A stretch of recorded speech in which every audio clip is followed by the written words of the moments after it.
boss. Hiya, Nora. Hi, Eddie. Afraid you were going to be late. Well, how you betting on this legal battle? Think they'll put the old lady away? I'll quote the odds as soon as I look over the layout and ditch that heater.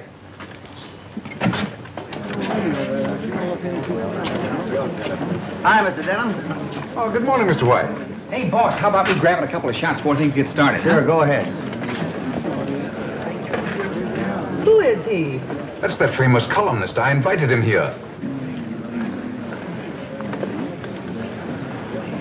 I still think you shouldn't attend this hearing. Suppose they make a mistake and try you. You know, there are two schools of thought about the sanity of columnists. Quiet. All right, Miss Denham, would you mind giving me a great big Not at all. smile? Thank you. Now remember, just leave everything to me. And don't let personal feelings enter into your testimony. We all know that Aunt Cassie is simply no longer capable of managing her money. We'll manage it much better for her. And besides, Aunt Cassie will be properly cared for in an institution. Don't you worry about a thing, Aunt Cassie. Why should I worry? I'm the only sane person in a family of nitwits. She don't look crazy to me. Reminds me of my old lady. All kindness. I guarantee you she wouldn't hurt a fly.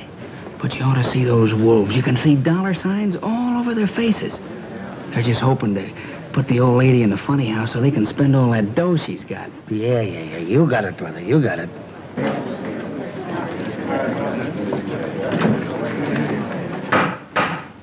Hear ye. The Honorable the Supreme Court in and for the County of New York is now in session. Judge Moore presiding. We will proceed with the sanity hearing of Miss Cassandra Denham. This action is brought by Attorney Garson Denham. And in behalf of himself and other relatives of said Cassandra Denham, who allege that the defendant is incompetent and physically and mentally unfit to administer her real and personal property, and pray, therefore, that she be committed to a suitable institution provided by the state for those adjudged mentally incompetent. Mentally incompetent. You will proceed, Counselor Denham. Thank you, Your Honor.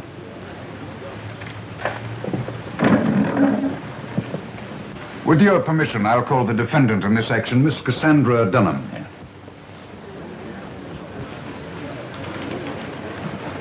Place your right hand in the Bible. Do you solemnly swear to tell the truth, the whole truth, nothing but the truth? Why not? The truth never hurt anybody.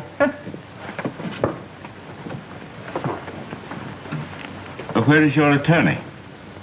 Why should I spend money on an attorney when my only opposition is my nitwit nephew? Touche. Hey, what does that mean? It means score one for the old lady. The court will be glad to appoint an attorney to represent you without charge, if you desire one. No, thank you. I can take care of myself. I must warn the spectators that this is no occasion for outbursts of hilarity. Go ahead, Counselor. Thank you, Your Honor. What is your name? What is my... Your Honor, do I have to sit here and have my very own nephew ask me what my name is? Yes. Miss Cassandra Hildegard Denham. And what you need is a good spanking like I used to give you when you were a snip of a boy. The old lady's crazy like a fox. You will confine your answers to the questions, and the court will tolerate no further demonstrations. Go ahead, Counselor. Thank you. How much wealth do you possess, Miss Denham? Do I have to answer that question? Yes. $3 million, and I'm going to hang on to it.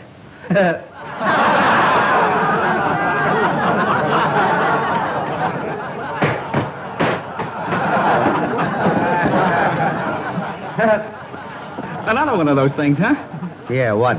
What you just said before. You know, a touche. Yeah, you said a double. Yeah. I warn you, Miss Denham, to confine your answers to the questions. The alienist cooperating with the court will disregard irrelevant flippancies on the part of the defendant. I trust this is understood. Where do you keep your money and securities, Miss Denham? Wouldn't you like to know? Now, this is my last warning. One more outburst on the part of the spectators and the courtroom will be cleared. Now, you will answer the question.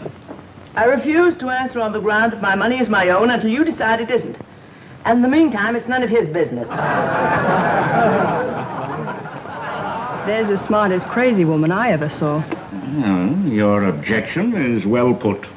You needn't answer. Thank you, Your Honor. Miss Denham, would you say that you were eccentric?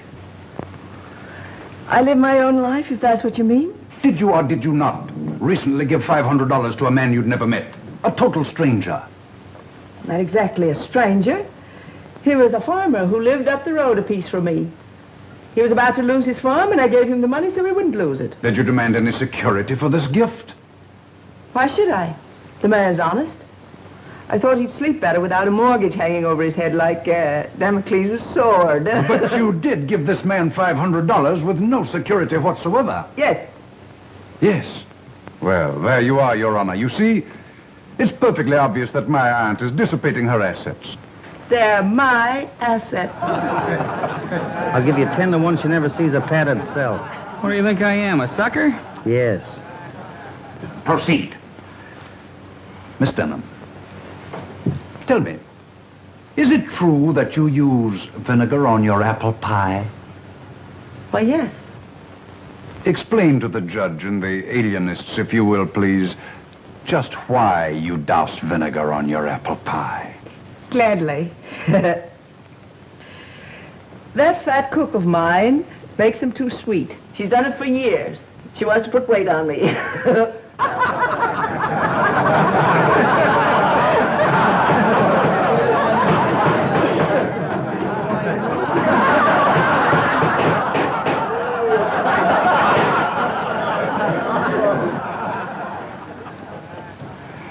I give up, Your Honor.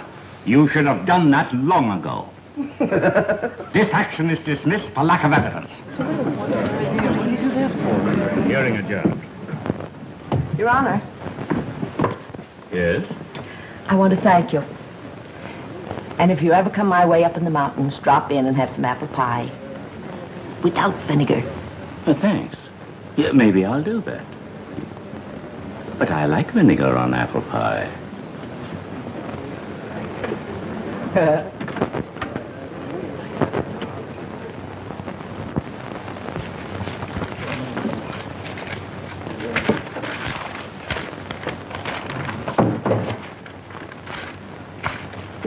If you'd stop throwing those things around and tell me what you're looking for, maybe I could help you find it. Well, Brian, one of these days I'm going to clear off this desk. You do, and you'll be out of business. What are you looking for? I'm trying to find that Hollywood item that Danny Dover sent about a week ago. For your information, it's down the composing room, all set up in type. Oh, Brian, I don't know what I'd do without you. Neither do I. Now that you have that problem off your mind, do you think you'd like to see a caller? Who? Garson Denham. That lawyer who got his ears pinned back last week trying to put his aunt in an asylum. What does he want? Maybe he wants to put you in one. He seems sort of anxious about something. All right, have him come in, but you stay in the room when I'm talking to him. I'm allergic to lawyers. Okay. Come in, Mr. Denham. Good morning, Mr. Denham. Good morning, Mr. White. May I speak to you alone, please? I am alone. Miss O'Brien is part of me. Which part? Quiet. Have a chair, Mr. Denham. Speak freely. Thank you. You look a bit worried. I am worried, Mr. White. This letter is definite proof that my Aunt Cassandra is mentally unbalanced. I don't get it. This is just a simple invitation for you to spend a week at her place in the mountains. Yes, but she sent the same invitation to all the Denhams. And you'll notice she insists that we all arrive Friday. Friday, promptly at midnight. Now, why should she want us all to arrive at Greylock promptly on the stroke of 12? Perhaps 12's their favorite number. I tell you, there's something sinister about this invitation. You'll notice she also says that any relative who fails to show up will be eliminated from her will. Yeah, I noticed that. A sort of a command performance, isn't it? Oh, it ought to be a cozy little group. With all you Denhams gathered around the festive board with the old lady you try to put in the booby hatch. I tell you, I have a feeling that something terrible is going to happen. Oh, come, Mr. Denham, you're taking it all too seriously. She probably just wants to bury the hatchet now that she's been declared sane. Sure, it's a great sport. Burying hatchets at midnight, especially in people. You may scoff, but I have a premonition of death. I believe she plans to kill us all. After which you'll probably confess and say, Sheriff, I did it with my little hatchet. Oh, stop it, O'Brien. Hey, it does seem funny. Oh, poppycock. I watch your aunt on the witness stand, and she's no killer. She's intelligent and harmless. And what a sense of humor. It may strike her as humorous to murder us all in our beds. Mr. White, I'm going to leave this letter with you, just in case anything does happen to me. This fantastic idea of having us arrive at midnight. It's the handiwork of a madwoman. You'll see that. Okay, Mr. Denham, I'll be watching for murder news from Greylock. And if anything does happen, you'll see that she's brought to justice. Oh, sure. Thank you, Mr. White. Goodbye. Goodbye. Goodbye, Mr. Denham. See you in a shroud.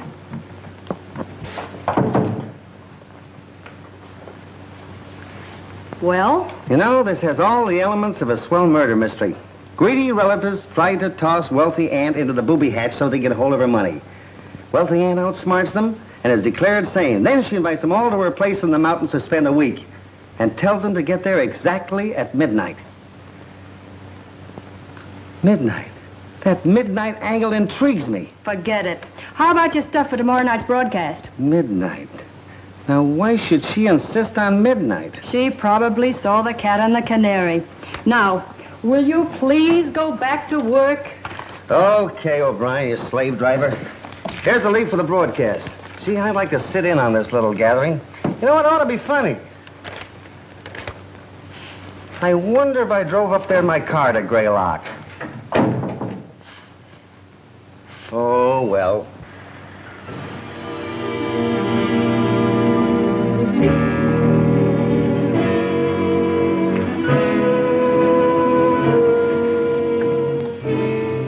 Well, here we are. Aunt Cassie can't say we aren't prompt. It's still only 10 minutes to 12. I don't care what time it is. We shouldn't be visiting a crazy woman. Oh, stop it, will you? Stop it.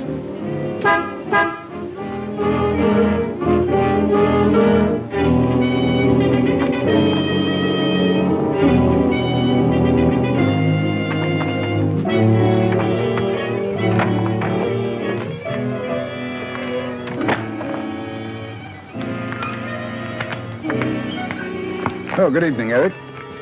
Evening. Any of the others arrived yet? Not yet. Well, I guess we might as well go along in, then. Guess you had.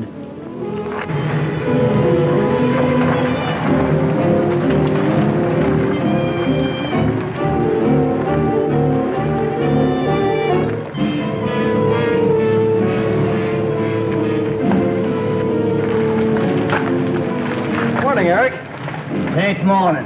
If 'twas, you'd be too late. Too late for what? Too late to be murdered, no doubt. I tell you, Larry, I don't like this. After all, Aunt Cassie is your father's sister. And as your father's widow, I think I ought to tell you that... That father was a bit balmy. Yes, Mother, I've heard all that before. Well, you mark my words. Oh, please, Mother, do we have to go through that again? Better go on in if you want to be with Miss Cassie when the clock strikes midnight.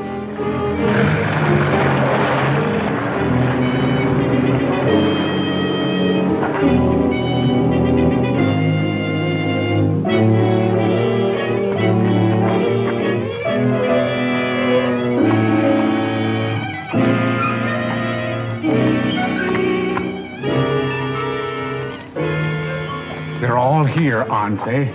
I watched them come from my garden. Yeah, they're all here. Fine. Fine.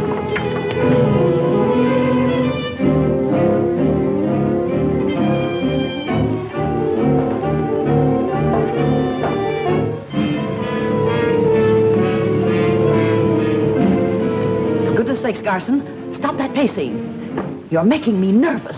Nervous? How do you think I feel? You should feel nervous. You started this whole thing, getting us to sign that complaint against Aunt Cassie. That's right. Blame me for everything. Of course, you'd have been highly pleased if I'd succeeded. Naturally. But you didn't. And now we have to spend the week in this ratty old mansion. It isn't compulsory, you know. You can leave any time. Sure we can. And have Aunt Cassie cut us out of her will. You'd love that, wouldn't you? No thanks. We're staying. Well, I'm hungry. I think I'll see if there's anything good in the icebox. Tom Denham, don't you dare leave this room. How can you even think of food when we're all in danger? What danger? Why, Aunt Cassie wouldn't hurt a fly.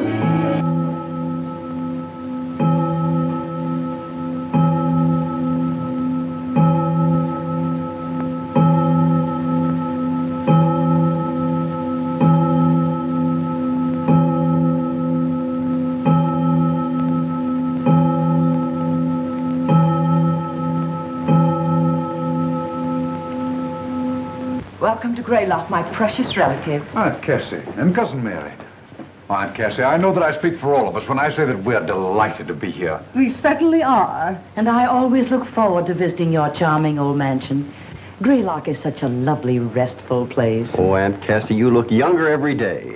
Poppycock, stop fawning over me. A week ago, you were trying to put me in a padded cell. But, Aunt Cassie, you know we only did it for your own protection. And to get her money. Keep quiet, child. I'll handle this. I've been protecting myself for 40 years, since I was 25. I've done a pretty good job of it. So let's forget about protection and, sit down, everybody.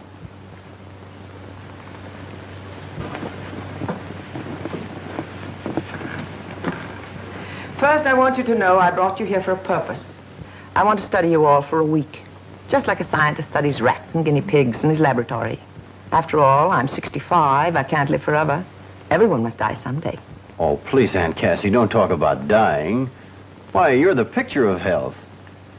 And, well, I want to say right now that I had nothing to do with the attempt to, well, send you away. It was all Cousin Garson's fault.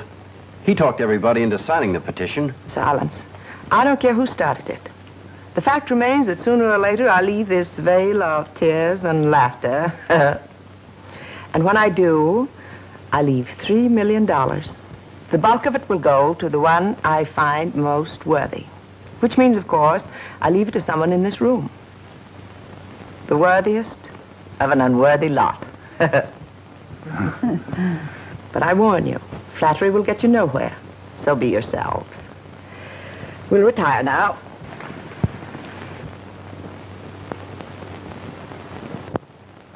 Breakfast will be served at 8. I'll expect you, all of you, to be at the table promptly. I hope you sleep well. Don't let the knowledge that you're sleeping under the same roof with $3 million disturb your slumbers. Come, child. Aunt Cassie, you mean that you keep all that money here in this house? Why not? With everyone trying to take it away from me? I like to keep it around to check up on it once in a while. But don't try to look for it. You wouldn't find it in a million years. Did you ring, Miss Cassie? Yes. Have you placed the luggage in the right rooms? Everything is just as you ordered it. Good.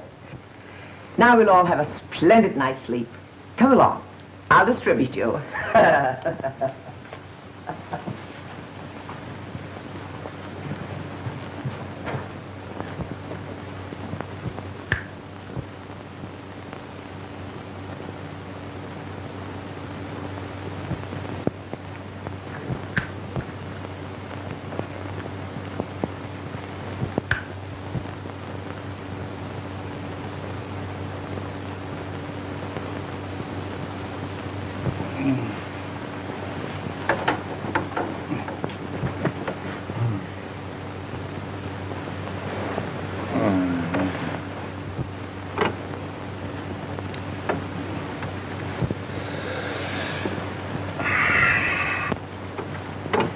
For goodness sake, quit threshing around like a hooked fish and go to sleep. Oh, I can't sleep. I've got too many things on my mind. Of course, you wouldn't understand that, not having any mind to speak of. Well, I like that. You dragged me away from home to spend a week in this dreary museum, and now you insult me. Where are you going? To get a book from the library. Have you any objections? No. Go ahead. Go and get killed wandering around in the middle of the night. You said yourself you had a premonition of death before we left home. Well, I've revised my estimate of the situation. Aunt Cassie may be a bit eccentric, but we're not in any danger. You go to sleep. I shan't be long.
Mr. Bob! Mr. Bob! Mr. Bob!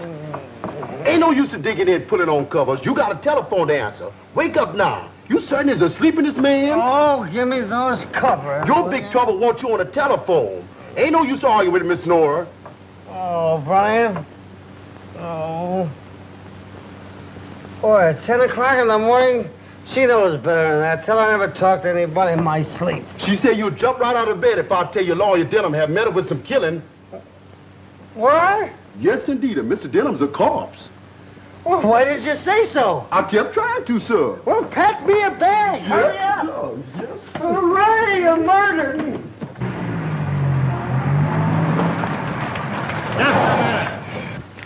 You can't come in here. I think you're wrong, officer. My press card. My membership card in your lodge. Sheriff's Association. Here, you might as well look these over, too. Honorary memberships in police organizations from Miami to Los Angeles. Goofy, isn't it? But then some people collect matches. Are you really Bob White, the fellow that writes a column? In the flesh, officer. Meet my secretary, Miss Nora O'Brien, and the alert young gentleman on the other side is Eddie Stutz, one of the best newspaper photographers in New York. I'm sure he'll want to take your picture before we leave. Won't we, Eddie? Oh, sure, sure. Where'll I find the sheriff? Oh, Sheriff Boggs is holding an inquiry in the house right this minute. Thanks, officer. Be vigilant.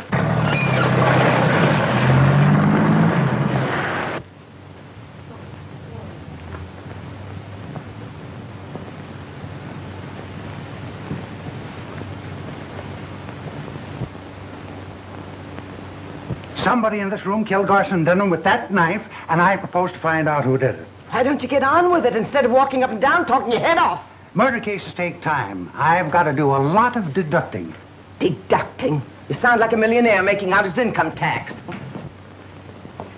All right, everybody, hold it, please. Thank you. Who are you? I'm Bob White, New York Evening Register, with cameraman and secretary. Now, tell me who you are. Let me think. You're Sheriff Boggs, and you're conducting an inquiry into the death of Garson Denham. Hi, Sheriff. How is the inquiry progressing?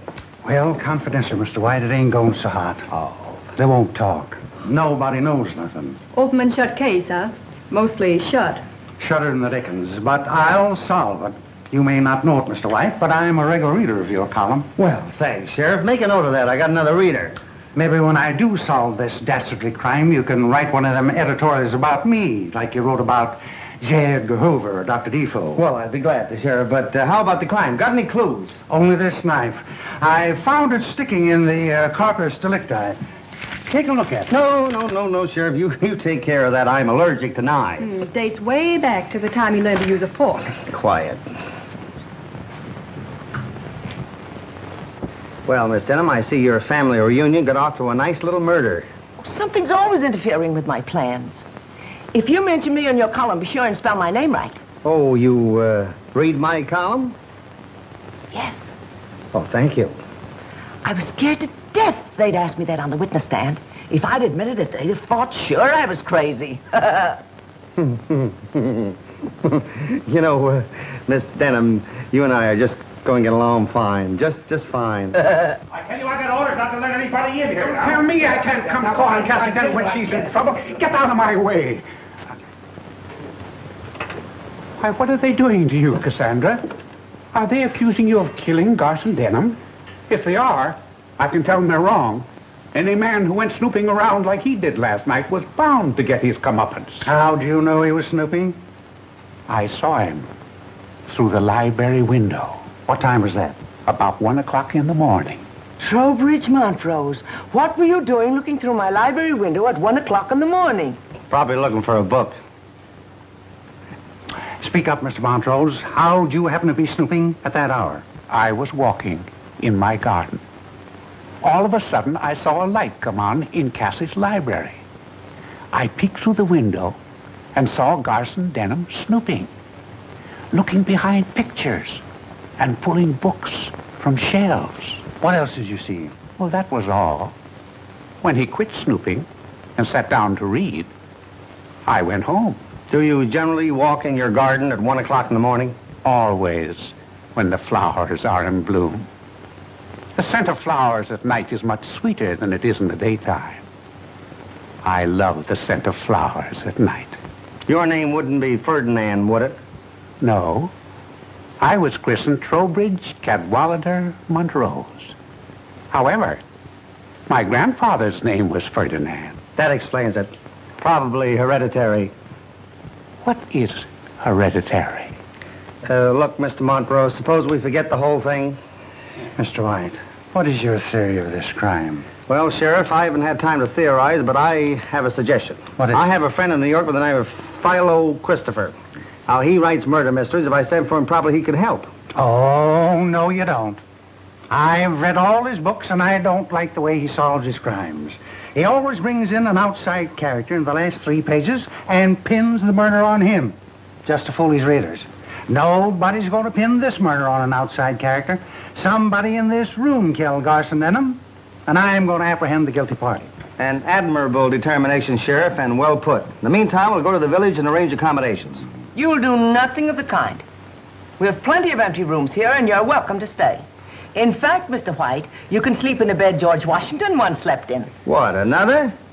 Father of our country certainly got around, didn't he? I accept your hospitality, Miss Cassandra, and you're very kind. In the meantime, Sheriff, what happens now? I don't rightly know. You fool, you blundering idiot. How can you be so dumb? You know this mad woman committed murder.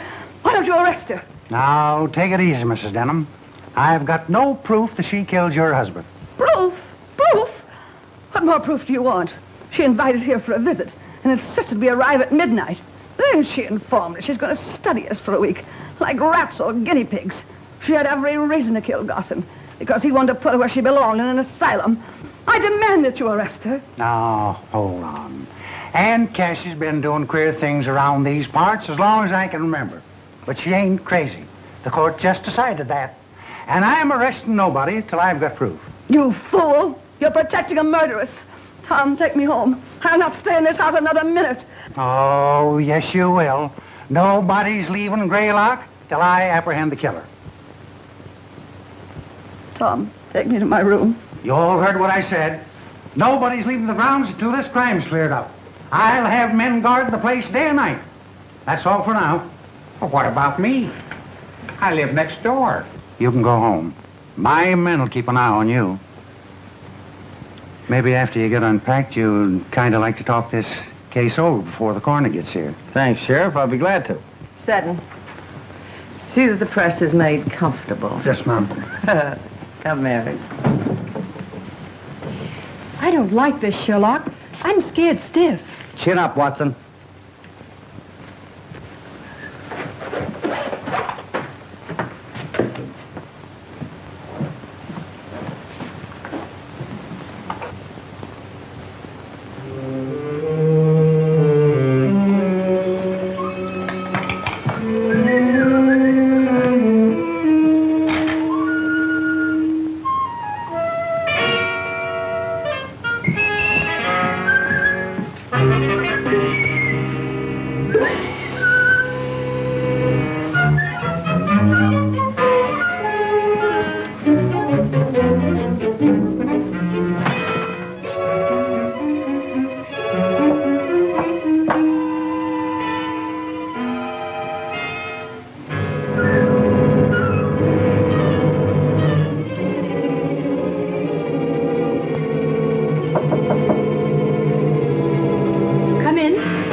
Hi, honey, you all unpacked?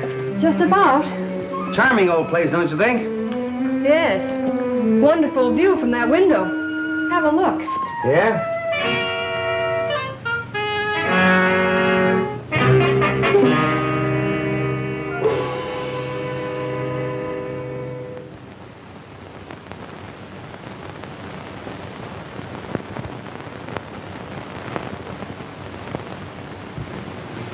I told you the view was wonderful. Yeah, but the murderer used a knife. Well, maybe the next victim will be poisoned. Listen, honey, don't let this thing get you. There won't be any more murders. Come on, let's go down and kibitz with the sheriff.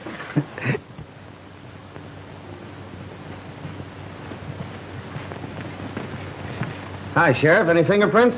Nope, can't find any. Take a look. Oh, thanks. You see any? Come on, Sheriff. Give me a shot of you holding the knife. A little higher. Hold it. Thank you.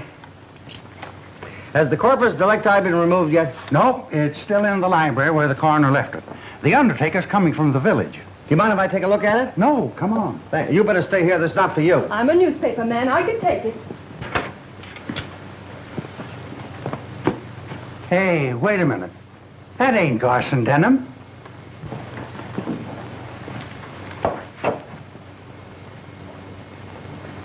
You're right, Sheriff. That's Larry Denham. But he sure is a corpus delictus. Oh, look.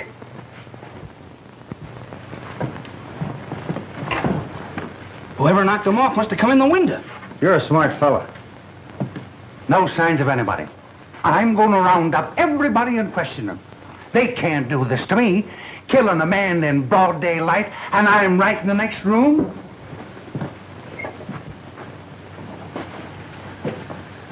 Well, here we go again, Miss Denham.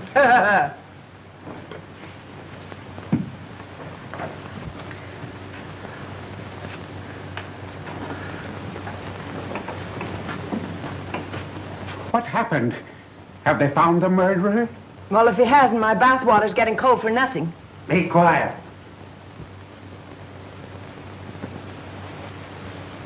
Where were you during the last half hour? I was transplanting a tree near the entrance gate. Deputy Judkins was with me. That's right, Sheriff. What about you? I was greasing the car in the garage. You look it.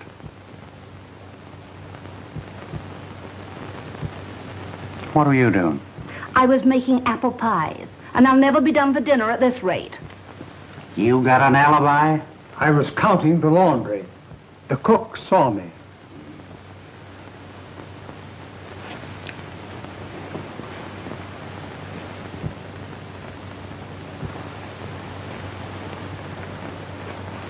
What were you doing? I was spraying roses in my garden. That's what he was doing, Sheriff. I saw him mix the spray. So did I. Poison. I always use poison in my rose spray. It's certain death to insects. Where are you, Miss Cassie? I was running my bath. What's the matter? After water running, it'll ruin everything. Oh! Stay right here. One of you boys run upstairs and turn off Miss Cassie's bathwater. Sit down. Anybody with you while you were drawing this bath? Yes, I was. Oh. For a moment, I thought I had something.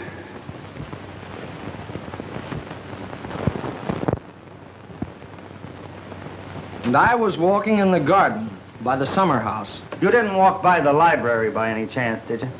Yes, I did. Why? Oh, just idle curiosity. Anybody see you taking this walk? I was watching him all the time, Sheriff. He never got out of my sight. Well, Sheriff, that's that. It sure is. How about you, Mrs. Denham? I was lying down, trying to rest.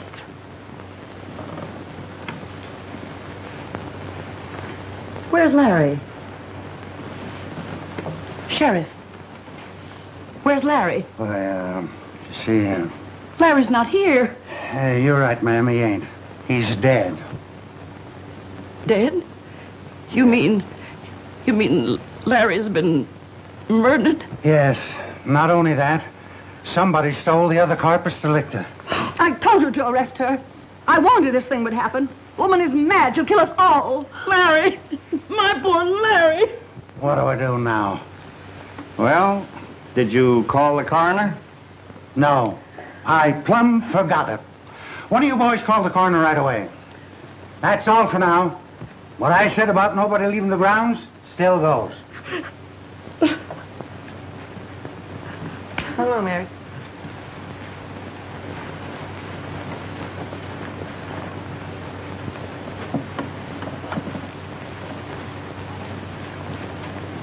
All right, boys, keep an eye outside. What do you folks make of this? They've all got alibis. I'm beginning to think maybe I did it. If you did, you're holding out on your paper. You haven't phoned in your story yet. That's right, I haven't. Proving you're a columnist, not a reporter. Now look, mister. Let's get out of this funny house and go back to New York. They'll be dancing in 52nd Street tonight while we're playing tag with a knife thrower. You've got a fair start with your column with readers from New York to Shanghai, China. Why take a chance? Relax, beautiful. Nobody's going to harm me. I'm the handsome young juvenile in this story. He never gets hurt. Now, you be a good girl. Get the editor on the phone and give him enough stuff for a flash bulletin. Tell him I'll send in a follow-up story in an hour. Okay. Swell. Say, Sheriff, do you suppose we can do a little snooping in the library there before the coroner gets here? Oh, I guess it'd be all right if we don't disturb nothing. Swell.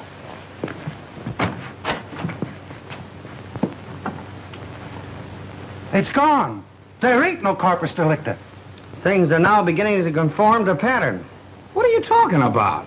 There comes a time in every murder mystery when all of the corpus delicti are missing. It generally happens just past the middle of the picture.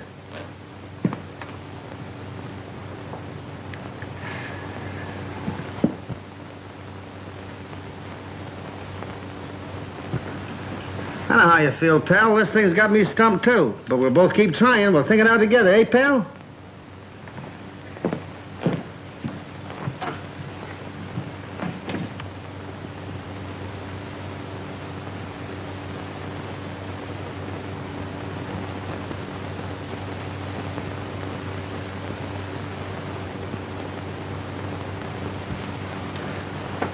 Yes, sir. The law always catches up to the guilty party.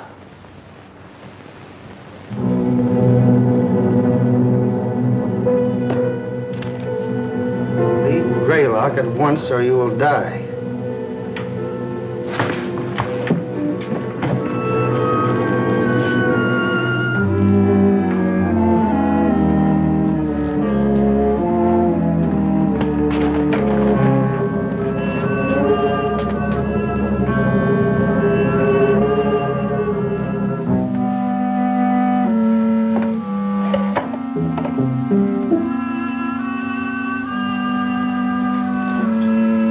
Better come out of there or I'll shoot.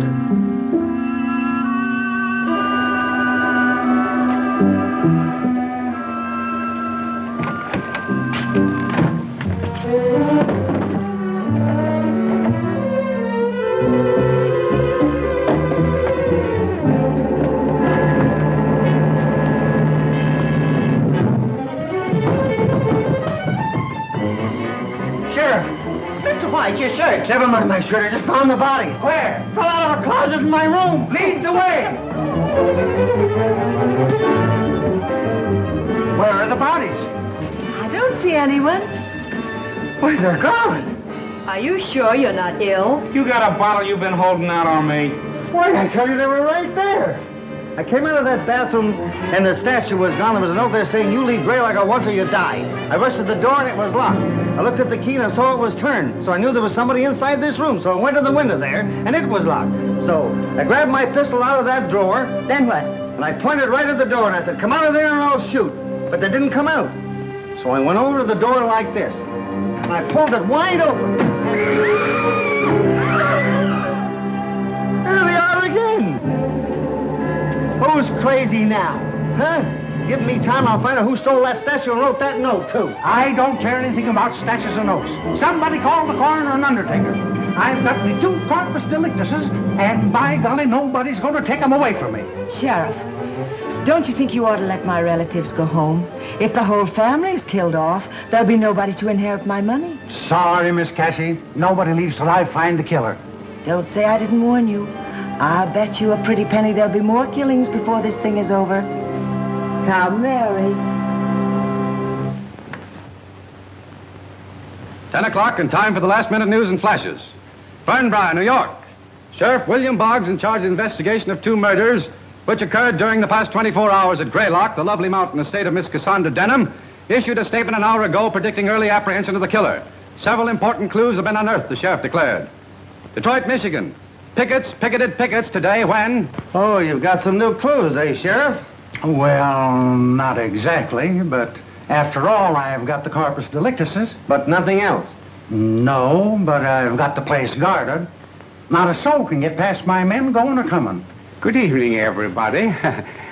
I was taking my usual walk in the garden. I thought I'd drop in and see if there's anything that I could do. Did any of my men stop you on the way in? Why, no. I saw no one. Your deputy's a regular watchdog, Sheriff. There'll be bloodhounds when I get through dressing them down. Well, I think I'll get a little shut-eye, as you say in your column. Good night, everybody. Good night. I accompany you to the stairs. All right. Yeah.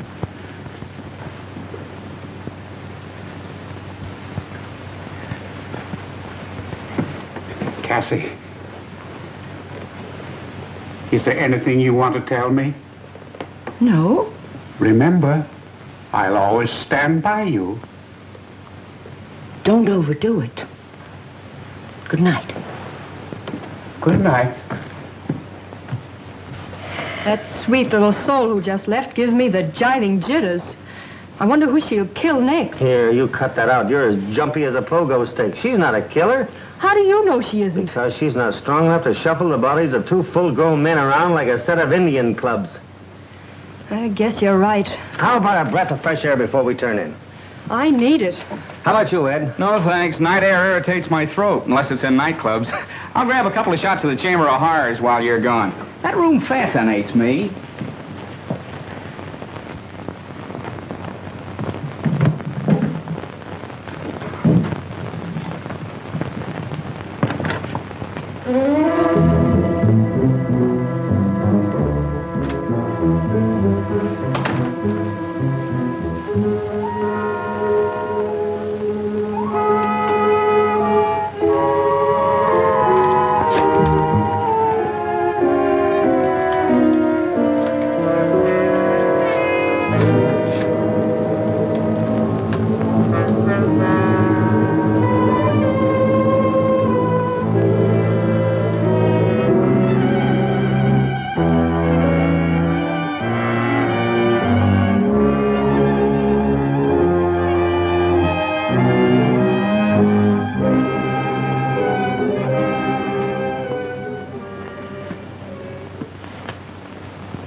Oh, it's you.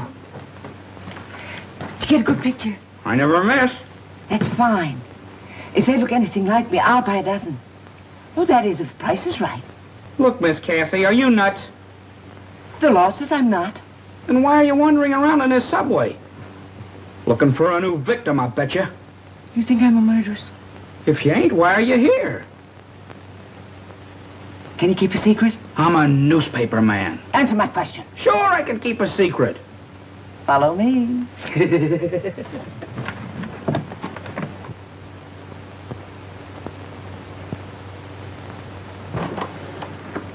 Come on, come on.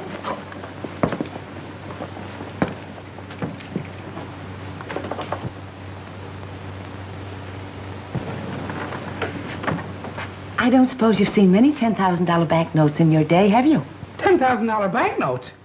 Look, Miss Cassie, I'm lucky to cast my peepers on a double sawbuck, meaning 20 potatoes, meaning dollars to you. Well, here are 200 of them. 2 million in currency and 1 million in securities. I want you to hold all of them for me for safekeeping. Me? Carry $3 million around with me? Lady, now I know you're crazy. No, I'm wise. Whoever is committing the murders is after my money. And it's someone who suspects I keep it in the library. Otherwise, why would Garson and Larry have been murdered in the library? Sounds reasonable. It is reasonable. But if you keep the money and the securities hidden safely in your camera case, no one will suspect. And I won't tell a soul. Because you might be murdered, too. You find yourself another boy. It ain't worth the risk. Oh, yes, it is. Because when the murderer is apprehended, I'm going to give you one of these nice, crisp banknotes. You mean I get $10,000? Yes. Aunt Cassie, you made a deal. You got any idea who the killer might be? Oh, I hope it isn't the one I suspect. Who's that? My neighbor, Trowbridge Montrose. You mean the flower smeller? Yes. He's been in love with me for years. I get it. A short engagement, huh? No, we're not engaged. I can't make up my mind. Don't worry, you'll get around to it. What makes you think he's the killer? Because he was furious when my relatives tried to put me in the insane asylum. He cracked his knuckles. And every time he does that, I know he's furious. He wanted to give them a dose of his rose spray. You mean the poison that he kills the bugs with? Yes. Oh, I do hope the next murder is by poison. My mind will be relieved. Next murder? Oh, yes. There'll be other murders. Goodbye. Oh, boy, this thing's got me stymied. Let's sit down. Okay. It's a cinch it's not Aunt Cassie. She couldn't lug bodies around. Neither could Martha Denham, nor Garson Denham's widow, or that niece that lives with the old lady. Then it must be a man. How about Tom? Oh, Tom. He doesn't strike me as a boy who'd kill his father and cousin. Somebody's coming. Huh? Good evening. Oh, hello. Good evening. Not very sociable, are they? Well, what did you expect them to do? Sit in your lap? Oh, stop snapping at me, O'Brien. Sorry. You were eliminating suspects. Well, the butler's out. He's an old family retainer. So's Katie the cook. Fat people seldom commit murder. But cooks do use knives. Oh, not knives. Antique knives, 200 years old. Well, there's still the chauffeur and the gardener. And Mr. Trowbridge Montrose. Oh, Montrose. Monty wouldn't hurt a fly. I don't know about that. When he talked about spraying bugs, he had an unholy look in his eyes. Now, let's take the gardener. You take him. All he wants is to be left alone. Well, there's still the chauffeur. He's out, too. He was asleep over the garage when Garson Denham was killed and under a car when Larry got it. Well, then who is the murderer? I don't know. Maybe it's the little man that turns out the lights in electric ice boxes. Very funny. All on account of Aunt Cassie's money. If only she'd distribute it where it would do some good, there wouldn't have been any murders. Why, Tommy, you sound like you begrudge Aunt Cassie her money. I do.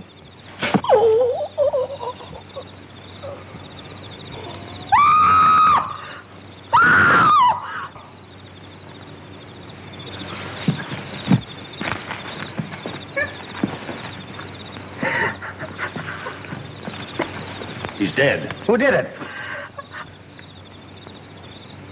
I don't know. We were sitting here talking when all of a sudden he groaned and then I heard someone run away. Come on, boys, let's have a look around. We'd better go in the house.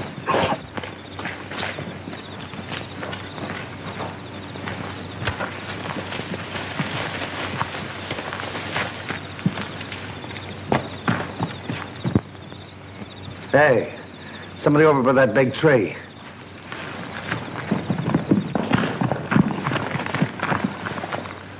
Nobody here. He didn't climb up. Yeah, but we saw him go behind the tree. Maybe he kept right on going with the tree between him and us. Maybe you're right. Well, I guess that's that. I'll see you later. Come on, let's go.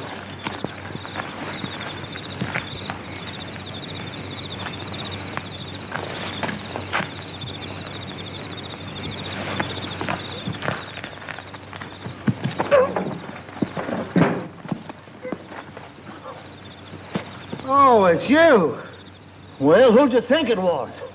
Hey, suppose you tell me what you're doing sneaking around this time of night. I'm not sneaking around this time of night. I'm taking that can of oil to Michael in the garage.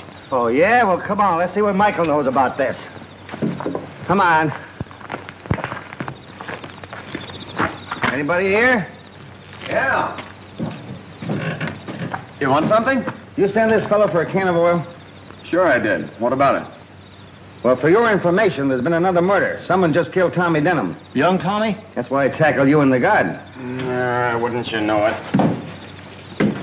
Well, I guess we might as well start for the house. The sheriff will want to question everybody again. You know, if these murders don't stop, I'm never going to get that car greased. Oh, that's going to be tough.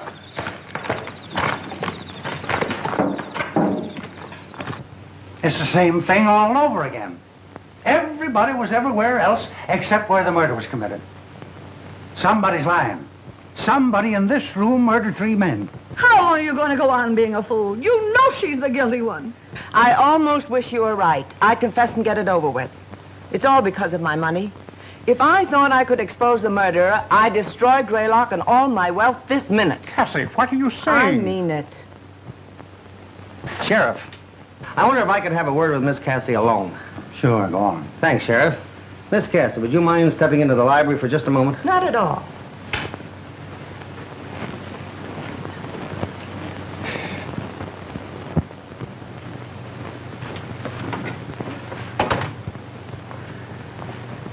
Miss Cassie, you missed your calling. What are you talking about? You could have been the great American Bernhardt. Oh, that was a great act you put on out there. Come on, give. What's your angle? You're a young smart aleck, aren't you? Don't stall me. You've got something on your mind. What is it? Well, to tell you the truth, I've been toying with a surefire plan to trap the murderer. How? I've been living in this museum piece for 65 years. I'm sort of tired of it. Its sliding panels and hidden passages give me the horrors. Sliding panels, hidden passages. The place is honeycombed with them. The old shack was the headquarters for the colonial spies during the Revolutionary War and a station for an underground railroad during the Civil War. I tell you, Mr. White, every time you touch a wall in this place, it's liable to jump at you. Underground. Yeah. Then maybe the murderer is hiding in one of those secret passages now. He might be. But if he isn't, my plan is still good. I'm going to set fire to Greylock. You're going to do what? I'm going to burn the old shack down. You see, whoever the killer is, he or she is after my money. Until today, I had $3 million in cash and securities hidden in this house. Today, I removed it. Your photographer has it hidden in his camera case. You mean to say Eddie's got $3 million carrying around with him in a camera case? Yes. But if your money is safe, Miss Cassie, why burn the place down? Because the murderer will give himself away if he thinks the money is going up in smoke. The house means nothing to me. For 65 years, it's had me hanging on the ropes. I learned that bit of slang reading your column. But listen, that's arson. Arson? No, it isn't. I've no insurance. I'm not cheating anybody. I'm just lighting a bonfire to take a great load off my shoulders. Oh, but it seems such a shame to destroy such a lovely old place. Oh, patient, Tosh. If I don't burn it down, we'll all find ourselves in the cemetery. Besides, the upkeep of the old shack is terrific. What do you say? Will you help me? Well, okay, what's the setup? You get everybody outside on some pretext. Leave the rest to me. Keep your eyes open.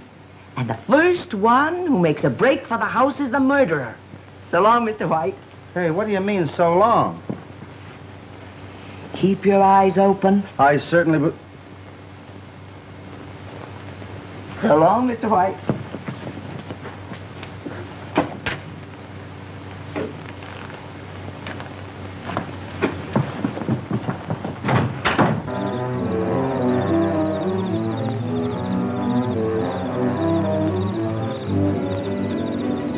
Why should we be herded out here at this hour of the night? Where's Aunt Cassie?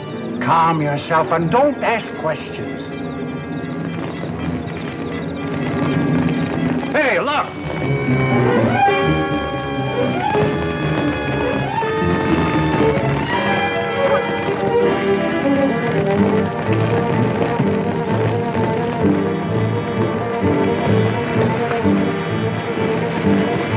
Oh, what is it? What's happened? What does this mean? Don't get excited. I set it on fire. Told her she was crazy. What are you doing, Cassie? Don't you worry about it.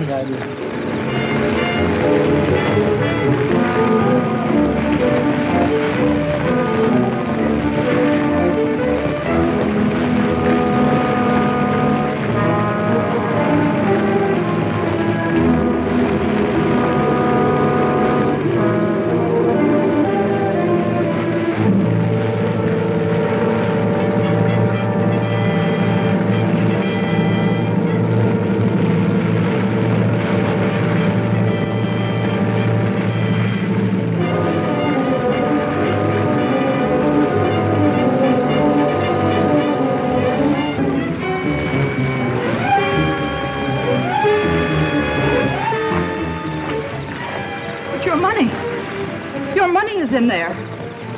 Yes, I know it. It'll be destroyed. I'm glad of it. Money is a curse that breeds evil.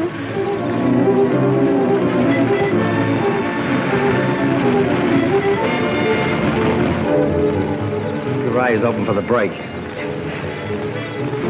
You can't destroy it. It's mine. Mine, I tell you. I lived with you, put up with your strictness, pretended to love you, knowing that one day it would be mine.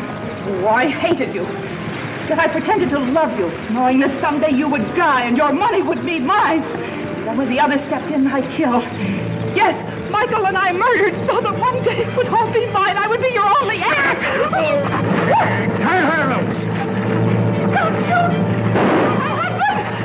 Your husband? What are you talking about? We've been married over a year. Oh, don't let them kill him. Don't, please don't. Take her to the village. Come on.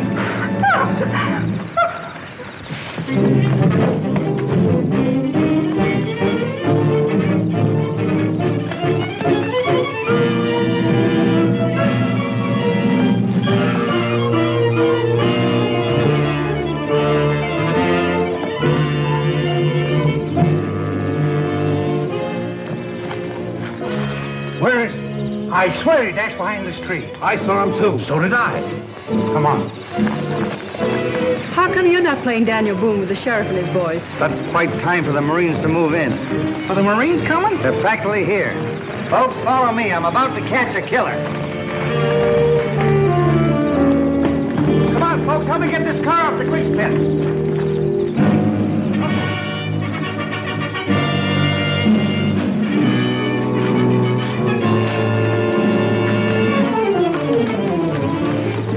Stand back, folks, and I will have to do a little shooting. What is this? Quiet. Here he comes now. Hey! Come on. Get out of there and keep your hands in the air. Hey! Where'd you find her? Popped out of a hole in the ground just like that. Thanks for tipping me off about those secret passages. I figure there must be one near that big tree in the garden after our friend here did that neat disappearing act early in the evening. Take it away, Sheriff. Hard.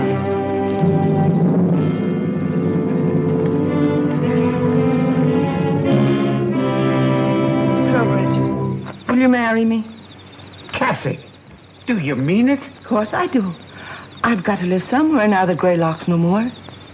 Maybe we can wake up Judge Hoskins and get hitched tonight. Darling. Love is in the air. Come on. Here's your money, Miss Cassie. And if it's all the same to you, I'll have my 10 G's at this moment. There you are. You've earned it. Oh, boy, oh, boy, oh. Hey. Hey, this is Confederate money. It ain't worth a penny. I guess I'll forget to tell you all. I'm one of the Denhams of Virginia, from the deep south. Trowbridge, darling, you have enough real money for both of us, haven't you? Ample, my pet. You better have. You've been taking care of the old shack and all my relatives for 20 years. Well, what do we do now? I know what you're going to do, brother, but I'm going to do this. Okay, hold it.